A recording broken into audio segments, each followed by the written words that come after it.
Magandang hapon mga kabay. So ito yung pang pito ko po na repair. 39499G. So ito mga kabay. Ayan. Gumagana siya. Maandar. Putol din po yung wiring. Ayan.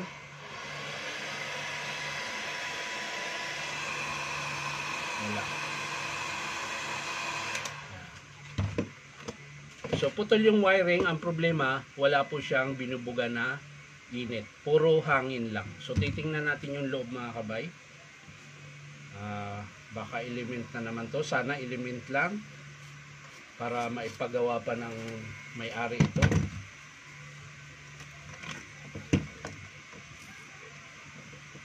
Pero kung may kasamang PCB board, malabo na po yun. Dahil yung PCB board nasa 500 plus na yun eh. Eh yung bago nito 1.5 lang yata o 1.6.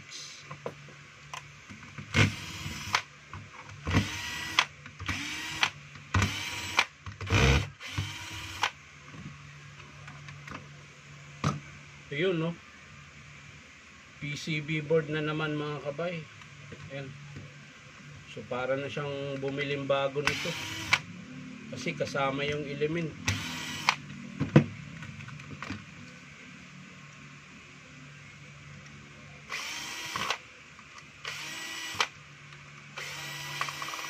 Silipin lang natin yung element mga kabay kung may putol.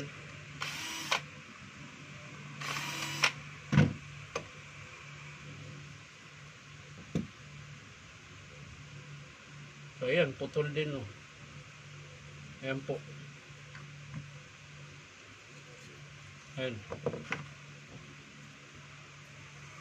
So para na siyang bumiling bago nito. Ang estimate nito mga kabay, element tsaka PCB board. Ayan. So para na siyang, kung i-estimate to kasama labor siguro mga 1.2, 1.3. Eh yung bago 1.6 lang. So para na siyang bumiling bago. Hindi ko na po ipapakita kung paano buuin. So ulitin ko lang kung ano yung sira, element, PCB board, tsaka yung wiring niya na putol. Ayan. So yan lang mga kabay. Maraming salamat sa panonood at palike and share na rin po.